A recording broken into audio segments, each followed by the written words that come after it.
একদম quote unquote setting. Rose Valley, Saradha, কয়লা, বালি, শিক্ষা দুর্নীতি সমস্ত জায়গায় ইডি তদন্ত শুরু করছে, শেষ হচ্ছে না। আল্টিমেটলি আলোর দিশা দেখা যাচ্ছে না। এটাও আরেকটা গেম, একদম পরিষ্কারভাবে বলা যায়। এই সেটিংটা যদি করারই ছিল তাহলে আজকে রেড করবে কেন? বাংলার মানুষকে নিজেকে নিজের কাছে প্রশ্ন করতে হবে। আমি একটা ক্যামেরা বার করছি, হ্যাঁ। চলুন আমার ক্যামেরার সামনে আপনি উত্তর দিন। আপনার কি কোথাও কি মনে হয় যে কেন্দ্রীয় গোয়েন্দা সংস্থা বা তদন্তকারী সংস্থাদের অনেক বেশি অ্যাগ্রেসিভ হওয়া উচিত ছিল? কারণ যে শাহজাহানের যখন বাড়িতে রেড হয়েছিল, ফেরার সময় ইট মারা হয়েছিল তদন্তকারী অফিসারদের গাড়িতে। হাত দিয়ে যেমন মাছ ঢাকা যায় না, ঠিক সেরকম ভাবে এই অপরাধকে ঢাকার কোনো চেষ্টা করা উচিত নয়। সে তুমি হও, রাম হোক, শাম হোক, বাম হোক, যেই হোক না। ইডি অফিসাররা কোথায় ছিলেন যে মুখ্যমন্ত্রী ঘরে ঢুকলেন, একটা ফাইল উপরে তো সাজানো ছিল না যে মুখ্যমন্ত্রী হঠাৎ করে নিয়ে বেরিয়ে চলে গেলেন? আমি আপনার কাছে একটা স্ট্রেট প্রশ্ন, আপনি কি চান? আবার চতুর্থবারের জন্য মুখ্যমন্ত্রী হিসেবে মমতা ব্যানার্জি শপথ নিচ্ছে, তার পাশে দাঁড়িয়ে হুমায়ুন কবির ডেপুটি সিএম হিসেবে শপথ নিচ্ছে, আপনি সেটা চান? না, মমতা বিরোধী অন্য কোনো শক্তিকে আজকে যেমন বুকে করে ফাইল জড়িয়েছিলেন, ঠিক সেরকম ভাবে বুকে করে সংবিধান জড়িয়ে বিধানসভা ভেঙেছিলেন, টিভিতে দেখা গেছে। সিপিএম তার বিরুদ্ধে কোনো আইনত ব্যবস্থা নেই। নমস্কার, আপনারা দেখছেন দ্য ইন্ডিপেন্ডেন্ট বেঙ্গল। আমি শিবম। বাইরে আবহাওয়ার তাপমাত্রা ক্রমশ কমছে, তবে বঙ্গ রাজনীতির উত্তাপ ক্রমশ বাড়ছে। এক নজিরবিহীন অবস্থা, যেখানে এই রাজ্যের ইডি অফিসারদের ঘিরে ধরে জয় বাংলা স্লোগান, বিক্ষোভ। মুখ্যমন্ত্রী ঢুকে গেলেন তদন্তকারী অফিসারদের তদন্তের কাজের মধ্যে। ফাইল নিয়ে বেরোলেন আমাদের রাজ্যের মুখ্যমন্ত্রী। এই জিনিস ইতিহাস কোনোদিন দেখেছে নাকি জানা নেই। আমার পাশে যিনি আছেন, তিনি কি দেখেছেন? বিজেপি নেতা সজল ঘোষ। সজলদা, প্রথমে দ্য ইন্ডিপেন্ডেন্ট বেঙ্গলে স্বাগত। দীর্ঘদিন রাজনৈতিক সংস্কৃতি থেকে আপনার বিচরণ, বড় হয়েছেন। ইডি অফিসারদের তদন্তের মাঝে মুখ্যমন্ত্রী ঢুকে যাচ্ছেন, এটা নজিরবিহীন। আজকে তো বেশি ঢুকেছেন, এর আগেও ঢুকেছিলেন, সেবার বোধহয় সিবিআই ছিল। আমি এই যে তুমি শুরু করলে না যে তাপমাত্রা কমছে, আমি ভাবছি তাপমাত্রা বেশি নিচে নামছে না মমতা ব্যানার্জি? আজকে বাংলার মানুষের কাছে এটাই বড় প্রশ্ন হয়ে দাঁড়িয়েছে। আর শওকাত, আরাবুল, শাহজাহান, এদের আর গুন্ডা ফুন্ডা বলা যাবে না। হ্যাঁ, বাংলার 1 নম্বর গুন্ডা, লিঙ্গ পাল্টে তুমি গুন্ডিও করতে পারো, সেটা আমি জানি না, তার নাম মমতা ব্যানার্জি, তার বদলে আর কিছু নেই। অত্যন্ত লজ্জার, বাংলার জন্য আজকের দিনটা গণতন্ত্রের ইতিহাসে লজ্জা। সারা ভারতবর্ষে আজকে টিভিতে লাইভ হচ্ছে, টকশো হচ্ছে শুধু এটা নিয়ে। আর বাংলার মানুষের, নিশ্চয়ই বাংলার মানুষ বুঝে গেছে, বাংলার মানুষকে বোঝাতে হবে না, কিন্তু এখনো কিছু বামপন্থী রয়েছেন যারা জিততে পারবেন না, যারা তৃণমূলকে জেতাতে পারেন, সেই শক্তিটা এখনো আছে ভোট কেটে দিয়ে। আমি তাদের কাছে অনুরোধ করি, একটু তো লজ্জা শরম করুন। একেবারে মুখ্যমন্ত্রীর মতো বেহায়া যেন বামপন্থীরা অন্তত না হয়ে ওঠে। প্রতীক জৈন, যার বাড়িতে আজকে রেড করা হলো, তিনি সরকারের কোনো আধিকারিক নয়, মুখ্যমন্ত্রীর মন্ত্রিসভার সদস্য নন, একজন বেসরকারি কর্মকর্তা, উচ্চপদস্থ কর্মকর্তা। তার বাড়িতে মুখ্যমন্ত্রী চলে যাচ্ছেন সকাল সকাল। কারণটা কি আপনারা খোঁজার চেষ্টা করেছেন? ও ও মুখ্যমন্ত্রীর দলের হয়ে অফিসিয়ালি কাজকর্ম করে। আমি ধরে নিলাম মুখ্যমন্ত্রী অন্যায় করেছেন, খারাপ কাজ করেছেন, অনৈতিক কাজ করেছেন, একটা সাংবিধানিক পদে বসে, প্রশাসনিক পদে বসে এই ধরনের কাজ ক্ষমার অযোগ্য। আচ্ছা, আপনি আমায় বলুন তো, নন্দিনী চক্রবর্তী কেন গেলেন? নন্দিনী চক্রবর্তী ওখানে কেন? এবং দেখা গেছে, অনেক সংবাদ মাধ্যম দেখিয়েছে যে ফাইলগুলো ছিল, তাতে ওয়েস্ট বেঙ্গল গভর্নমেন্ট সে ফাইলের ওপরে লেখা রয়েছে। মানে গভর্নমেন্ট তার মানে এখন আইপ্যাক চালাচ্ছে। বাংলার মানুষকে এর থেকে মুক্তি দিতে হবে ভাই। এই জায়গায় ভোট ভাগ করলে এর থেকে পাপ আর কিছু হবে না। ভোট মানে ভাগ মানে এই নয় সব ভোট বিজেপিকেও দিতে হবে। যেখানে বিজেপি জিতবে না, সেটা সেখানকার বিজেপি কর্মীদের স্থির করতে হবে। আমি তো একজন বিজেপির কর্মকর্তা হয়ে, কর্মী হয়ে আমি তো আর বলতে পারি না। কি করতে হবে? বিজেপির ভোটারদের স্থির করতে হবে যে তৃণমূলকে কিভাবে হারাতে হবে। তৃণমূলের পরাজয়টা নিশ্চিত করতে হবে, বাংলাকে বাঁচাতে হবে।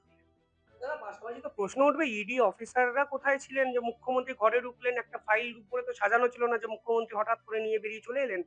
ফলে এত সহজে মুখ্যমন্ত্রী একটা রেটের মাঝখানে ঢুকে। তুমি সেই লাইনেই হাঁটছো। আমি প্রশ্ন করছি সাধারণ মানুষ, আপনার এই প্রশ্নটা হয়নি যে মুখ্যমন্ত্রী ঘরে ঢুকে একটা ফাইল নিয়ে বেরিয়ে চলে গেলে? মুখ্যমন্ত্রী ঘরে ঢুকে ফাইল নিয়ে যান এবং সবটাই রেকর্ডেড আছে, প্রকাশ পাবে। ইডি একটা প্রশাসনিক সিস্টেম। মুখ্যমন্ত্রী একা যাননি, 50 জন পুলিশ কর্মচারী নিয়ে গেছে। বলছি পুলিশ কমিশনার ছিলেন সব। হ্যাঁ, তো একটা প্রশাসনিক কর্তা যদি আরেকটা প্রশাসনিক কর্তার বিরুদ্ধে, মুখ্যমন্ত্রী জিহাদ শব্দটা ভালো লাগবে তাই ওটাই বলছি, যদি এই ধরনের জিহাদ করেন বাংলার কিছু বলার নেই, তাহলে কিছু বলার নেই। এটার জন্য কোর্টে যাবে, গেছে। আমি আদালতকে বলবো যেন মুখ্যমন্ত্রীকে গ্রেপ্তারের নির্দেশ দেওয়া হয়। ওই ফাইল হ্যান্ড ওভার করলে শুধু হবে না, কারণ ওই ফাইল এতক্ষণে সার পাল্টা দিয়ে ধুয়ে দিয়েছে, যা সব নিয়ে গেছেন প্রতীক জৈনের মোবাইল। মানে আমরা দেখতাম তৃণমূলের নেতাদের গাড়ির ড্রাইভারটা মোবাইল বয়, এখন প্রতীক জৈনের মোবাইল বইছে মমতা ব্যানার্জি নিয়েছে, তার ল্যাপটপ বইছে মমতা ব্যানার্জি নিয়েছে। তাকে কাস্টডিতে নিতে হবে, এছাড়া কোনো রাস্তা নেই। ইডির বিরুদ্ধে দুটো এফআইআর হয়েছে, একটা করেছে পুলিশ, পুলিশকে ইন্টিমেট করে আসেনি, অন্যটি করা হয়েছে প্রতীক জেনের স্ত্রীর পক্ষ থেকে, যে যেটা করা হয়েছে সেটা অগণতান্ত্রিক, বেআইনি, অবৈধ। আচ্ছা, প্রতীক জৈনের স্ত্রীর পক্ষ থেকে যেটা হতে পারে সেটা আমি ধরে নিচ্ছি হতে পারে। আচ্ছা, পুলিশ কি করে করতে পারে? পুলিশ কারোর বাড়িতে রেড করতে যাবে, পুলিশ আরেকজনকে জানিয়ে যাবে। ইডি কোথাও রেড করতে যাবে, ইডি পুলিশকে জানিয়ে যাবে। আচ্ছা, যদি না জানিয়ে যায় তার জন্য এফআইআর করতে হবে? তো মানে একটা এমন পর্যায়ে নিয়ে যাচ্ছে যে এবার সিভিল ওয়ার লাগবে। আজকে ইডির কর্তাদের বের করতে গিয়ে এক্সট্রা ফোর্স আনতে হলো। এবার যেখানে যাচ্ছে দেখা যাবে রাজ্য পুলিশ ভার্সেস কেন্দ্রীয় পুলিশের লড়াই হচ্ছে। এই দিকেই যাচ্ছে বাংলা। বাংলাকে বাঁচানোর দায়িত্ব শুধু আমার বা আপনার একা, তোমার একার নয় শিবম, বাংলার প্রত্যেকটা মানুষের, সব দর্শকের। ভাই, বাম থাকবে, রাম থাকবে, যা থাকবে থাকবে, ইনি থাকবেন না। ইনি থাকলে বাংলাটা থাকবে, ইনি থাকলে বাংলাটা থাকবে না। তো অ্যাট এনি কস্ট একে তাড়াতে হবে। দাদা, আপনার কি কোথাও কি মনে হয় যে কেন্দ্রীয় গোয়েন্দা সংস্থা বা তদন্তকারী সংস্থাদের অনেক বেশি অ্যাগ্রেসিভ হওয়া উচিত ছিল? কারণ এই শাহজাহান, মানে মমতা ব্যানার্জি মুখ চালাবে? আমি আমি আমি আমি বলছি যে শাহজাহানের যখন বাড়িতে রেড হয়েছিল, ফেরার সময় ইট মারা হয়েছিল তদন্তকারী অফিসারদের গাড়িতে, তারপরে যে অ্যাকশন এক্সপেক্টেড ছিল। খুব ভালো। শাহজাহানের পরবর্তীকালে যা হয়েছিল মমতা ব্যানার্জিরও যেন তাই হয়। তাহলে ঠিক আছে, আমার কোনো আর ক্ষোভ থাকবে না। শাহজাহানের পরবর্তীকালে যা হয়েছিল মমতা ব্যানার্জির যেন তাই হয়। যাও, তোমার যখন এত ইচ্ছে তখন এটা এটা কোনো কথা হলো? একজন, এবং আমার কাছে যে ইনপুট আছে বা অন্যান্য মিডিয়া যেগুলো বলছে যে ওখানে মুখ্যমন্ত্রী, আমার ইনপুট মানে মানে অন্য মিডিয়া থেকেই পাওয়া, বলেছেন ফাইল নিতে হলে, ল্যাপটপ নিতে হলে আমার গায়ে হাত দিতে হবে। Is it possible? এটা সম্ভব? একজন মহিলার গায়ে ইডি অফিসাররা হাত দিয়ে দেবে? তিনি বাংলার মুখ্যমন্ত্রী। এত নির্লজ্জ, দেখো, শাক দিয়ে যেমন মাছ ঢাকা যায় না, ঠিক সেরকম ভাবে এই অপরাধকে ঢাকার কোনো চেষ্টা করা উচিত নয়। সে তুমি হও, রাম হোক, শাম হোক, বাম হোক, যেই হোক না কেন, আমি অনুরোধ করি এটা যেন না। দাদা, আজকের দিনে একটা ভ্যালিড প্রশ্ন অন্য দল বামেদের পক্ষ থেকে করা হয়েছে, বলা হচ্ছে একদম quote unquote setting, Rose Valley, Saradha, কয়লা, বালি, শিক্ষা দুর্নীতি, সমস্ত জায়গায় ইডি তদন্ত শুরু করছে, শেষ হচ্ছে না, আলটিমেটলি আলোর দিশা দেখা যাচ্ছে না। এটাও আর একটা গেম, একদম পরিষ্কারভাবে বলা হচ্ছে। আমিও আলোর দিশা দেখতে পাচ্ছি। এই যে ইডি তদন্ত, সিপিএম যে নেমেছে বাংলা বাঁচাও, বাংলা বাঁচানো তো দূরের কথা, আলোর দিশা দেখাতে গেলে প্রথমত নামতে হবে সিপিএম বাঁচাও। হ্যাঁ, যেভাবে এই নির্লজ্জতা, আমি একটা প্রশ্ন করি। মমতা ব্যানার্জি 21শে জুলাই মমতা ব্যানার্জির যাই ঘটনা ঘটছে, 21শে জুলাই সাক্ষী আমি। পুলিশ গুলি চালালো, সমস্ত কিছু করলো, এফআইআর হলো পরের দিন 50টা আননোন লোকের নাম, সেখানে তৃণমূলের একটা লোকের নাম সিপিএম দায়ী। আজকে যেমন বুকে করে ফাইল জড়িয়েছিলেন, ঠিক সেরকম ভাবে বুকে করে সংবিধান জড়িয়ে বিধানসভা ভেঙেছিলেন, টিভিতে দেখা গেছিল। সিপিএম তার বিরুদ্ধে কোনো আইনত ব্যবস্থা নেয়নি, উল্টে স্কুলের বাচ্চাদের দেখানোর জন্য প্রদর্শনী করেছিল। যে রাস্তা অবরোধ করলে তৎকালীন সিপিএম এর যারা ঠ্যাঙারে যারা ছিল, হারমাতরা ছিল, তারা আগে পুলিশের আগে তারা আগে রাস্তা অবরোধ তুলে দিল। একটা হাইওয়ে 14 দিন অবরোধ করেছিলেন মমতা ব্যানার্জি। তুলে দেওয়া তো দূরের কথা, পুলিশ দিয়ে প্রোটেকশন দিয়েছিলেন। আর যাই হোক না কেন, তাদের নেতাদের দেখে মমতা ব্যানার্জিও তার ঋণ শোধ করেছেন। ফিশ ফ্রাই, চপ, কাটলেট এগুলো খাওয়াচ্ছেন। আমি একটাই অনুরোধ করব, আপনি বলুন, যে খুশি বলুক সেটিং এর কথা, সিপিএম যেন না বলে, বামপন্থীরা যেন না বলে সেটিং এর কথা। প্রশ্ন সায়ন দাস, আমি আপনাকে দিয়ে করি যে আমি আপনাকে একটা কথা বলি, যদি এই সেটিংটা করারই ছিল তাহলে রেড করবে কেন? এই সেটিংটা যদি করারই ছিল তাহলে আজকে রেড করবে কেন? বাংলার মানুষকে নিজেকে নিজের কাছে প্রশ্ন করতে হবে, তাহলে উত্তর পাবেন। আপনি যদি নিজেকে প্রশ্ন করেন, আচ্ছা যদি ফাইলটা মানে আমরা ইডি যাবে, মমতা আসবে, ফাইল নেবে, চম্পট দেবে, এটার জন্য এই নাটকটা সাজাবে কেন? এমনি করলে হতো তো, যে আপনি ওখান থেকে সরিয়ে দিন, হয়ে গেল। এগুলো এগুলো কোনো জাস্টিফাইড কথা না। বামেরা বারবার মমতা বন্দ্যোপাধ্যায়কে জেতানোর অনুঘটক হিসেবে কাজ করছে। এটা বন্ধ হওয়া দরকার। আমি হাত জোর করে বাম কর্মীদের কাছে, আপনি সুজন বাবুকে জিজ্ঞাসা করুন, সেলিম সাহেবকে জিজ্ঞাসা করুন যে আপনাদের প্রধান শত্রুর নাম কি। প্রথম বলবেন কেন্দ্রে বিজেপি, ভারী গলায় বলে তোরা, তারপর বলবে রাজ্যে, আস্তে করে বলবে তৃণমূল।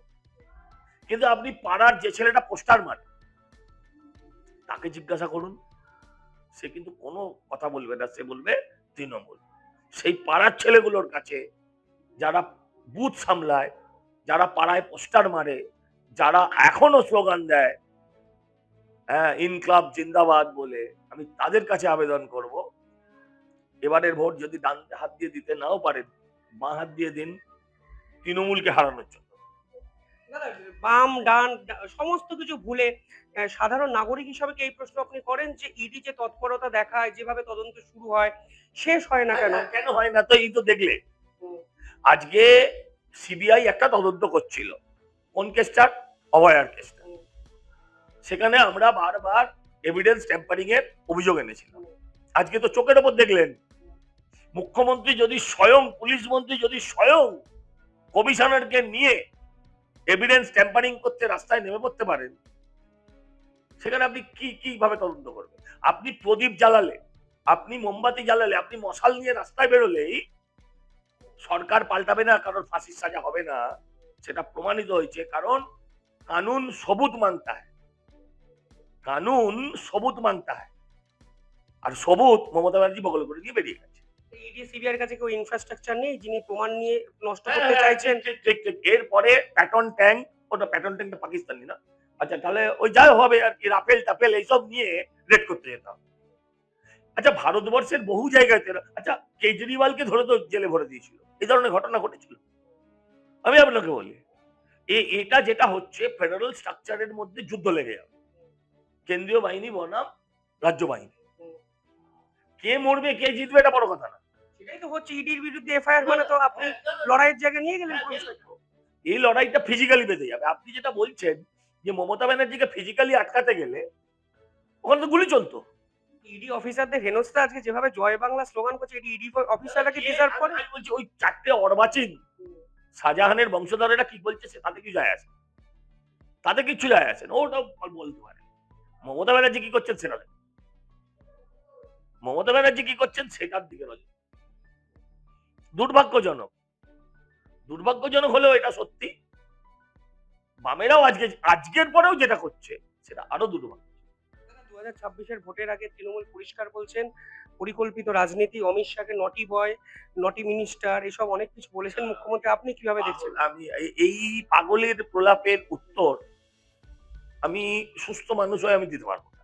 কাল সকালে চলে যাবেন গোবরা মেন্টাল হসপিটালে, আউটডোরে চলে যাবেন, প্রচুর আপনারা রিয়াকশনের লোক পেয়ে যাবেন ওখান থেকে। ওটা আমি দিতে দেশের স্বরাষ্ট্রমন্ত্রীকে যখন এই ধরনের কদর্য আক্রমণ মুখ্যমন্ত্রী করছেন, আপনি পুরো বিষয়টাকে রাজনৈতিক অধঃপতন, অবনমন নাকি বাংলা সাংস্কৃতিক দেখেন? এটা কোনো রাজনীতি নেই, হুলিগানদের হাতে রাজনীতি চলে গেছে। এর মধ্যে কোনো রাজনীতি নেই, এর মধ্যে কোনো রাজনীতি নেই, নোংরামি ছাড়া গদিতে থাকতেই হবে। মুখ্যমন্ত্রী পরিষ্কার রাজনীতি, স্বরাষ্ট্রমন্ত্রী কন্ট্রোল করছে কেন্দ্রীয় তদন্তকারী সংস্থাকে, তো পরিষ্কার রাজনীতি। রাজনীতি কোথায় নেই? কথা বলছি যে মুখ্যমন্ত্রী কথা বলছেন, কিন্তু আপনি জানেন ইডি এবং সিবিআই কোনো দপ্তরের আন্ডারে হতে পারে, কোনো দপ্তরের আন্ডারে হতে পারে, সেটা কিন্তু অটোনমাস বডি। অটোনমাস বডি, এটা এইভাবে কন্ট্রোল করার কথা ওরা বলতে পারে, ওরা যা করে তাই বলতে পারে, এটা কেন্দ্রে হয় না। আমি আপনার কাছে একটা প্রশ্ন, আপনি কি চান আগামী? আপনি কি চান? আপনার ভয়েস, আপনি দেখেন বাংলার নাগরিক, ভুলে যান আপনি ইন্ডিপেন্ডেন্ট বেঙ্গলের, আপনি টপ বস, আপনি সব ভুলে যান। আমি আপনার কাছে জানতে চাই আপনি কি চান?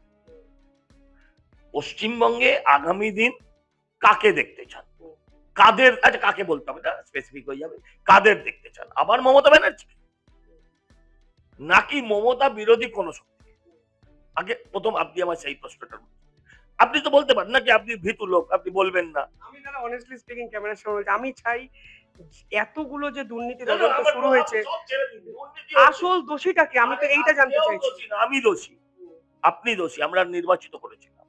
আমি আপনার কাছে একটা স্ট্রেট প্রশ্ন, আপনি কি চান? আবার চতুর্থবারের জন্য মুখ্যমন্ত্রী হিসেবে মমতা ব্যানার্জি শপথ নিচ্ছে, তার পাশে দাঁড়িয়ে হুমায়ুন কবির ডেপুটি সিএম হিসেবে শপথ নিচ্ছে, আপনি সেটা চান? না, মমতা বিরোধী অন্য কোনো শক্তিকে দেখতে চান। আমি পরিষ্কার জানতে চাই, এই জানার অধিকার আমার আছে। আপনি যদি না দেন সেটাও জনগণ দেখবে। এবার আপনি আমায় বলেন, এটা আমার মনের ইচ্ছে, আপনারা বলুন আপনি কি চান? আচ্ছা আপনার দর্শকরা কি চায় তারা কমেন্টে লিখুন। বামেরা আজকে আসার জায়গায় নেই। আরে ভাই, যদি 1:1 ভোট হয় তাহলে বাম অন্তত সংখ্যায় আসবে, শূন্যে নয়। বাম নিয়ে তো প্রশ্ন করেন, আপনি বামকে কেন? আমি বলছি, আরে আপনাকে প্রশ্ন করিনি, আপনাকে তো বলিনি, আমি বলছি বামেরা অন্তত শূন্যর বদলে সংখ্যায় আসবে। কংগ্রেসও হতে পারে শূন্যর বদলে সংখ্যায় আসবে।